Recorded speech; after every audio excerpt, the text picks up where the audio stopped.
ਬਿਸਮਿਲ੍ਲਾਹਿਰ ਰਹਿਮਾਨਿਰ ਰਹੀਮ। ਸੱਜਣੋ ਤੇ ਮਿੱਤਰੋ, ਮੁਹੱਬਤ ਤੇ ਅਮਨ ਦੇ ਬਹੁਤ ਸਾਰੇ ਬਹਾਨੇ ਤਲਾਸ਼ ਕੀਤੇ ਜਾ ਸਕਦੇ ਨੇ। ਜੇਕਰ ਅਸੀਂ ਦੁਨੀਆ ਵਿੱਚ ਭਾਈਚਾਰੇ ਦੀ ਤਾਰੀਖ ਦਾ ਜਾਇਜ਼ਾ ਲਈਏ ਤਾਂ ਸਾਨੂੰ ਜਿੱਥੇ ਬਹੁਤ ਸਾਰੇ ਅਵਾਮਲ ਵਿਖਾਈ ਦੇਣਗੇ, ਉੱਥੇ ਹੀ ਇੱਕ ਖੇਡਾਂ ਦਾ ਖੇਤਰ ਵੀ ਨਜ਼ਰ ਆਵੇਗਾ।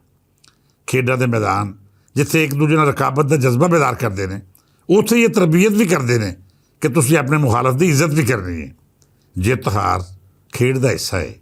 ਇਹਨੂੰ ਨਾ ਤਾਂ ਆਪਣੀ ਅਨਾਹ ਦਾ ਮਸਲਾ ਬਣਾਉਣਾ ਹੈ ਅਤੇ ਨਾ ਹੀ ਇਹਦੇ ਨਾਲ ਸਾਬਤ ਕਰਨ ਦੀ ਕੋਸ਼ਿਸ਼ ਕਰਨੀ ਹੈ ਕਿ ਤੁਸੀਂ ਕਿਸੇ ਦੂਜੇ ਤੋਂ ਉੱਚੇ ਹੋ। ਜ਼ਮਾਨਾ ਕਦੀਮ ਵਿੱਚ ਖੇਡਾਂ ਰਾਹੀਂ ਮੁਖਤਲਿਫ ਰਿਆਸਤਾਂ ਦੇ ਜਵਾਨ ਇੱਕ ਦੂਜੇ ਨਾਲ ਮੈਦਾਨ ਵਿੱਚ ਉਤਰ ਕੇ ਪੰਜਾ ਅਜ਼ਮਾਈ ਕਰਦੇ। ਇਹਨਾਂ ਵਿੱਚੋਂ ਕਈ ਖੇਡਾਂ ਅਜਿਹੀਆਂ ਖੂਨਖਾਰ ਵੀ ਹੁੰਦੀਆਂ ਜਿਹੜੀਆਂ ਮੈਦਾਨੇ ਉਤਰਨ ਵਾਲੇ ਇੱਕ ਖਿਡਾਰੀ ਦੀ ਮੌਤ ਦਾ ਫੈਸਲਾ ਕਰਦੀਆਂ। ਅੱਜ ਤੋਂ 4000 ਪਹਿਲਾਂ ਦੀ ਰੋਮਨ ਤਾਰੀਖ ਹੋਵੇ ਜਾਂ ਫਿਰ ਯੂਨਾਨ ਦੀ ਰਹਿਤਲ ਈਰਾਨ ਹੋਵੇ ਜਾਂ ਉਦੋਂ ਦੇ ਦੂਜੇ ਸਮਾਜਾਂ ਦੀ ਗੱਲਬਾਤ, ਸਾਨੂੰ ਖੇਡਾਂ ਦੇ ਮੈਦਾਨ ਵਿੱਚ ਅਜਿਹੇ ਰਵੱਈਏ ਵਿਖਾਈ ਦਿੰਦੇ ਸਨ ਜਿਹੜੇ ਮਹਜ਼ਬ ਇਨਸਾਨ ਦੀ ਨੁਮਾਇੰਦਗੀ ਹਰਗਿਜ਼ ਨਹੀਂ ਕਰਦੇ। ਵੇਲਾ ਲੰਘਦਾ ਗਿਆ ਅਤੇ ਇਨਸਾਨ ਨੇ ਇੱਕ ਦੂਜੇ ਦੀ ਕਦਰ ਕਰਨਾ ਸਿੱਖੀ। ਖੇਡ ਨੂੰ ਦੁਸ਼ਮਣੀ ਅਤੇ ਆਪਣੇ ਮੁਕਾਬਲ ਮੈਦਾਨ 'ਚ ਉਤਰਨ ਵਾਲੇ ਨੂੰ ਨੀਵਾਂ ਕਰਨ ਦੀ ਥਾਵੇਂ ਉਹਦੇ ਨਾਲ ਦੋਸਤੀ ਦੇ ਰਾਹ ਉੱਤੇ ਟੁਰਨ ਦਾ ਸਬਕ ਦਿੱਤਾ। ਤਹਿਜ਼ੀਬ ਜਿਵੇਂ ਜਿਵੇਂ ਅਗਾਂਹ ਦਾ ਸਫ਼ਰ ਤੈਅ ਕਰਦੀ ਹੈ, ਖੇਡਾਂ ਵੀ ਇਨਸਾਨੀ ਕਦਰਾਂ ਦੀ ਛਾਵੇਂ ਟੁਰਦੀਆਂ ਹੋਈਆਂ ਇਖਲਾਕੀਆਤ ਦਾ ਸਬਕ ਪੜ੍ਹਦੀਆਂ ਰਹੀਆਂ। 19ਵੀਂ ਅਤੇ 20ਵੀਂ ਸਦੀ ਨੂੰ ਇਨਸਾਨੀ ਤਰੱਕੀ ਦੀ ਸਦੀ ਆਖਿਆ ਜਾਂਦਾ ਹੈ। ਇਹਨਾਂ 200 ਸਾਲਾਂ ਵਿੱਚ ਇਨਸਾਨ ਨੇ ਜਿਵੇਂ ਸਮਾਜੀ ਤਰੱਕੀ ਵੱਲ ਸਫ਼ਰ ਕੀਤਾ, ਉਂਝ ਹੀ ਖੇਡਾਂ ਨੂੰ ਵੀ ਇਨਸਾਨੀ ਅਤੇ ਸਮਾਜੀ ਰਵੱਈਏ ਲੈ ਕੇ ਟੁਰਦੇ ਰਹੇ। ਇਨਸਾਨ ਤਹਿਜ਼ੀਬ ਦੀਆਂ ਮੰਜ਼ਿਲਾਂ ਤੈਅ ਕਰਦਾ ਰਿਹਾ ਅਤੇ ਉਹਨੇ ਇਖਲਾਕੀ ਕਦਰਾਂ ਦਾ ਵੀ ਇੱਕ ਮਿਆਰ ਤੈਅ ਕਰ ਲਿਆ। ਇਸ ਮਿਆਰ ਦੇ ਮੁਤਾਬਕ ਤੁਹਾਡੇ ਉੱਤੇ ਫਰਜ਼ ਹੈ ਕਿ ਜੇਕਰ ਤੁਹਾਡਾ ਮੁਕਾਬਲਾ ਕਰਨ ਲਈ ਕੋਈ ਮੈਦਾਨੇ ਉਤਰਦਾ ਹੈ ਤਾਂ ਫਿਰ ਉਹਦੀ ਜਿੱਤ ਹੋਵੇ ਜਾਂ ਹਾਰ, ਉਹ ਤੁਹਾਡੇ ਬਰਾਬਰ ਦਾ ਖਿਡਾਰੀ ਸਮਝਿਆ ਜਾਂਦਾ ਹੈ। ਜਦੀਦ ਮੁਹੱਜ਼ਬ ਸਮਾਜਾਂ ਨੇ ਖੇਡ ਨੂੰ ਅਮਨ ਦਾ ਜ਼ਰੀਆ ਵੀ ਬਣਾਇਆ। ਇਸ ਲਈ ਖਿਡਾਰੀਆਂ ਨੂੰ ਅਮਨ ਦਾ ਸਫੀਰ ਵੀ ਆਖਿਆ ਜਾਂਦਾ ਹੈ। ਦੁਨੀਆ ਦੇ ਤਰੱਕੀ ਯਾਫਤਾ ਮੁਲਕਾਂ ਜਾਂ ਉਹਨਾਂ ਸਮਾਜਾਂ ਵਿੱਚ ਜਿਨ੍ਹਾਂ ਨੇ ਇਨਸਾਨੀ ਕਦਰਾਂ ਦੇ ਚਾਨਣ ਵਿੱਚ ਆਪਣਾ ਆਈਨ ਅਤੇ ਕਾਨੂੰਨ ਤਰਤੀਬ ਦਿੱਤਾ, ਆਪਣੇ ਸਮਾਜੀ ਰਵੱਈਏ ਇਨਸਾਨੀ ਕਦਰਾਂ ਦੇ ਤਾਬੇ ਰੱਖੇ, ਉਹਨਾਂ ਮੁਲਕਾਂ ਵਿੱਚ ਖੇਡਾਂ ਨੂੰ ਕਦੀ ਵੀ ਨਫ਼ਰਤ ਦਾ ਜ਼ਰੀਆ ਨਹੀਂ ਬਣਾਇਆ ਜਾਂਦਾ। ਪਾਕਿਸਤਾਨ ਅਤੇ ਇੰਡੀਆ 47 ਵਿੱਚ ਵੰਡੇ ਗਿਆ ਸੀ। ਜਾਂ ਇੰਝ ਆਖ ਲਵੋ ਕਿ ਜਦ ਅੰਗਰੇਜ਼ ਤੋਂ ਆਜ਼ਾਦੀ ਮਿਲੀ ਅਤੇ ਬੰਗਾਲ ਦੇ ਨਾਲ ਨਾਲ ਪੰਜਾਬ ਵੀ ਵੰਡਿਆ ਗਿਆ। ਬੰਗਾਲ ਦੀ ਵੰਡ ਉਸ ਤਰ੍ਹਾਂ ਖੂਨੀ ਨਹੀਂ ਸੀ ਜਿਵੇਂ ਪੰਜਾਬ ਦੀ ਵੰਡ ਮਗਰੋਂ ਪੰਜਾਬੀਆਂ ਦੀ ਵੱਟ ਟੁੱਕ ਹੋਈ। ਪੰਜਾਬੀ ਮਾਵਾਂ ਦੇ ਲੱਖਾਂ ਪੁੱਤਰ ਇਸ ਵੰਡ ਦੀ ਨਜ਼ਰ ਹੋਏ। ਨਫ਼ਰਤ ਦੀ ਅਜਿਹੀ ਲਕੀਰ ਖਿੱਚੀ ਗਈ ਜਿਹਨੇ ਪੰਜਾਬ ਨੂੰ ਦੋ ਹਿੱਸਿਆਂ ਵਿੱਚ ਵੰਡਣ ਦੇ ਨਾਲ ਨਾਲ ਇਹ ਰੀਤ ਪਾਉਣ ਦੀ ਕੋਸ਼ਿਸ਼ ਕੀਤੀ ਕਿ ਸਿੱਖ ਜਾਂ ਮੁਸਲਮਾਨ ਕਦੀ ਵੀ ਇੱਕ ਦੂਜੇ ਦੇ ਸੱਜਣ ਨਹੀਂ ਹੋ ਸਕਦੇ। ਪਰ ਕੀ ਕਰੀਏ, ਉਹਨਾਂ ਸਦੀਆਂ ਬਲਕਿ ਹਜ਼ਾਰਾਂ ਵਰ੍ਹਿਆਂ ਦੇ ਤਾਲਕ ਦਾ, ਉਸ ਮੁੱਢ ਦਾ ਜਿਹੜਾ ਦੋਵਾਂ ਕੌਮਾਂ ਵਿੱਚ ਸਾਂਝਾ ਹੈ, ਉਸ ਬਾਬੇ ਫਰੀਦ ਅਤੇ ਬਾਬੇ ਨਾਨਕ ਦਾ ਜਿਹਨਾਂ ਦੀ ਸੋਚ ਅਤੇ ਫਲਸਫਾ ਸਾਡੇ ਦੋਵਾਂ ਲਈ ਸਾਂਝਾ ਹੈ। ਵਿਥਾ ਪਾਉਣ ਵਾਲਿਆਂ ਬੜੀ ਕੋਸ਼ਿਸ਼ ਕੀਤੀ, ਪਰ ਬਹੁਤ ਜਲਦ ਮੁਸਲਿਮ ਅਤੇ ਸਿੱਖ ਦੋਵਾਂ ਨੂੰ ਅਹਿਸਾਸ ਹੋ ਗਿਆ ਕਿ ਸਾਡੇ ਨਾਲ ਧੋਖਾ ਹੋਇਆ ਹੈ। ਸਾਨੂੰ ਸਾਜ਼ਿਸ਼ ਕਰਨ ਵਾਲਿਆਂ ਇੱਕ ਦੂਜੇ ਦਾ ਨਾ ਸਿਰਫ ਕਾਤਲ ਬਣਾਇਆ ਬਲਕਿ ਹਮੇਸ਼ਾ ਲਈ ਮੁਜਰਮ ਬਣਾ ਕੇ ਕਟਹਿਰੇ ਵਿੱਚ ਵੀ ਖਿਲਾਰ ਛੱਡਿਆ। ਸਿੱਖ ਲਹਿੰਦੇ ਪੰਜਾਬ ਤੋਂ ਚਲੇ ਗਿਆ, ਪਰ ਬਾਬੇ ਨਾਨਕ ਜੀ ਦਾ ਪ੍ਰਸ਼ਾਦ ਅਤੇ ਬਰਕਤ ਇੱਥੇ ਛੱਡ ਗਿਆ। ਨਨਕਾਣਾ ਸਾਹਿਬ ਅਤੇ ਕਰਤਾਰਪੁਰ ਪਾਕਿਸਤਾਨ ਵਿੱਚ ਰਹਿ ਗਿਆ, ਜਾਂ ਫਿਰ ਇੰਝ ਆਖ ਲਵੋ ਕਿ ਉਹਨਾਂ ਦਾ ਵਜੂਦ ਤਾਂ ਇੱਥੋਂ ਚਲਾ ਗਿਆ ਪਰ ਦਿਲ ਇੱਥੇ ਰਹਿ ਗਿਆ। ਇੰਝ ਹੀ ਸਾਡੇ ਲਹਿੰਦੇ ਪੰਜਾਬ ਦੇ ਵਸਣ ਵਾਲੇ ਜਿਹੜੇ ਚੜ੍ਹਦੇ ਪੰਜਾਬੋਂ ਆਏ, ਉਹਨਾਂ ਦੇ ਜੁੱਸੇ ਵੀ ਇੱਥੇ ਆਏ ਅਤੇ ਰੂਹਾਂ ਉੱਥੇ ਰਹਿ ਗਈਆਂ।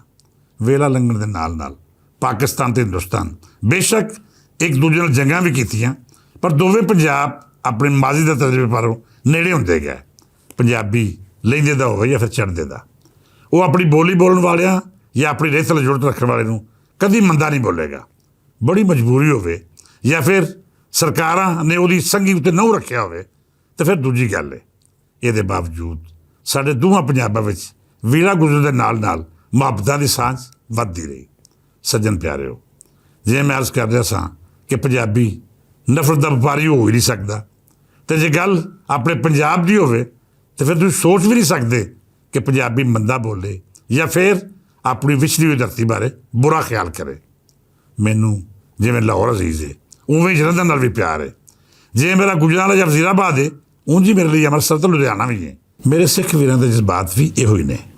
ਉਹ ਪਾਕਿਸਤਾਨ ਆਉਣਾ ਚਾਹੁੰਦੇ ਨੇ, ਨਨਕਾਣਾ ਸਾਹਿਬ ਅਤੇ ਕਰਤਾਰਪੁਰ ਮੱਥਾ ਟੇਕਣ ਦੇ ਨਾਲ ਨਾਲ ਆਪਣੇ ਵਿਛੜੇ ਭੈਣ ਭਰਾਵਾਂ ਨੂੰ ਮਿਲਣਾ ਚਾਹੁੰਦੇ ਨੇ। ਪਰ ਕੀ ਕਰੀਏ, ਉਸ ਮੋਦੀ ਸਰਕਾਰ ਦਾ ਜਿਹਨੇ ਚੜ੍ਹਦੇ ਪੰਜਾਬ ਦੇ ਵਸਨੀਕਾਂ ਲਈ ਅਜਿਹੀਆਂ ਪਾਬੰਦੀਆਂ ਲਾ ਰੱਖੀਆਂ ਨੇ ਕਿ ਮੁਹੱਬਤ ਕਰਨਾ ਵੀ ਚਾਹੋਂ ਤਾਂ ਇਹਦਾ ਇਜ਼ਹਾਰ ਨਹੀਂ ਕਰ ਸਕਦੇ। ਉਹਨਾਂ ਨੇ ਕਰਤਾਰਪੁਰ ਲਾਂਘਾ ਬੰਦ ਕੀਤਾ। ਬਾਬਾ ਜੀ ਨਾਨਕ ਦੇ ਜਨਮ ਸਥਾਨ ਗੁਰਦੁਆਰਾ ਸਾਹਿਬ ਦੇ ਦਰਸ਼ਨ ਬੰਦ ਕਰਤੇ, ਸਿੱਖਾਂ ਦੇ ਲਹਿੰਦੇ ਪੰਜਾਬ ਉੱਤੇ ਪਾਬੰਦੀ ਲਾ ਛੱਡੀ।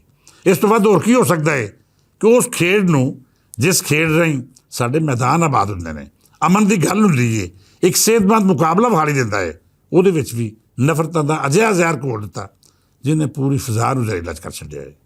ਪਿਛਲੇ ਦਿਨੀਂ ਏਸ਼ੀਆ ਕੱਪ ਹੋਇਆ, ਕ੍ਰਿਕਟ ਟੀਮਾਂ ਇੱਕ ਦੂਜੇ ਸਾਹਮਣੇ ਆਈਆਂ ਅਤੇ ਉਹਦੇ ਵਿੱਚ ਵੀ ਨਫ਼ਰਤਾਂ ਦਾ ਅਜਿਹਾ ਜ਼ਹਿਰ ਵਿਖਾਈ ਦਿੱਤਾ ਜਿਹਨੇ ਕਮ ਅਜ਼ ਕਮ ਮੇਰੇ ਜਿਹੇ ਬੰਦੇ ਦਾ ਦਿਲ ਤੋੜ ਕੇ ਰੱਖਤਾ। ਲਹਿੰਦੇ ਤੇ ਚੜ੍ਹਦੇ ਪੰਜਾਬ ਵਿੱਚ ਵਸਣ ਵਾਲੇ ਹਰ ਪੰਜਾਬੀ ਦਾ ਦੁੱਖ ਮੇਰੇ ਜਿਹਾ ਹੀ ਹੈ। ਮੋਦੀ ਸਰਕਾਰ ਨੇ ਖਿਡਾਰੀਆਂ ਨੂੰ ਹੱਥ ਮਿਲਾਉਣ ਤੋਂ ਰੋਕ ਦਿੱਤਾ, ਇੱਕ ਦੂਜੇ ਨਾਲ ਗੱਲਬਾਤ ਜਾਂ ਫਿਰ ਜਾਨਦਾਰ ਮੁਕਾਬਲੇ ਦੀ ਥਾਵੇਂ ਅਜਿਹੀ ਨਫ਼ਰਤ ਦਾ ਵਪਾਰ ਕਰਨ ਦੀ ਤਰਗੀਬ ਦਿੱਤੀ ਜਿਹੜੀ ਕ੍ਰਿਕਟ ਜਾਂ ਖੇਡ ਦੇ ਨਾਲ ਨਾਲ ਸਾਡੀਆਂ ਇਖਲਾਕੀ ਕਰਦਾਂ ਦੀ ਮੌਤ ਦਾ ਪਰਵਾਨਾ ਆਖੀ ਜਾ ਸਕਦੀ ਹੈ।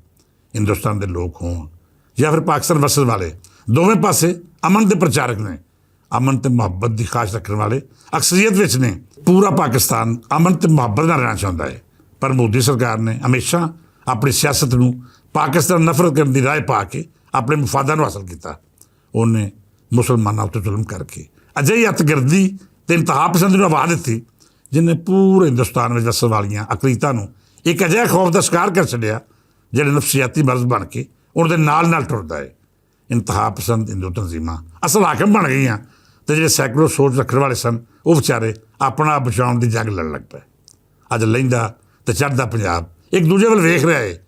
ਉਹ ਜਿਹੜੇ 47 'ਚ ਵੰਡੇ ਗਿਆ, 84 ਵਿੱਚ ਉਹਨਾਂ ਉੱਤੇ ਫਿਰ ਜ਼ੁਲਮਾਂ ਦੇ ਪਹਾੜ ਤੋੜੇ ਗਿਆ, ਅੱਜ ਜਦੀਦ ਦੁਨੀਆ ਅਤੇ ਸਮਾਜੀ ਕਦਰਾਂ ਦਾ ਅਹਿਸਾਸ ਕਰਨ ਵਾਲੀ ਦੁਨੀਆ ਵਿੱਚ ਅੱਤਗਰਦੀ ਦਾ ਸ਼ਿਕਾਰ ਨੇ। ਅਮਨ ਅਤੇ ਮੁਹੱਬਤ ਦੀ ਗੱਲ ਕਰਨ ਵਾਲੇ ਇੰਝ ਲੱਗਦਾ ਹੈ ਜਿਵੇਂ ਮੋਦੀ ਸਰਕਾਰ ਦੀ ਇੰਤਹਾ ਪਸੰਦੀ ਦੇ ਸਾਹਮਣੇ ਬੇਵੱਸ ਹੋ ਕੇ ਰਹਿ ਗਏ ਨੇ।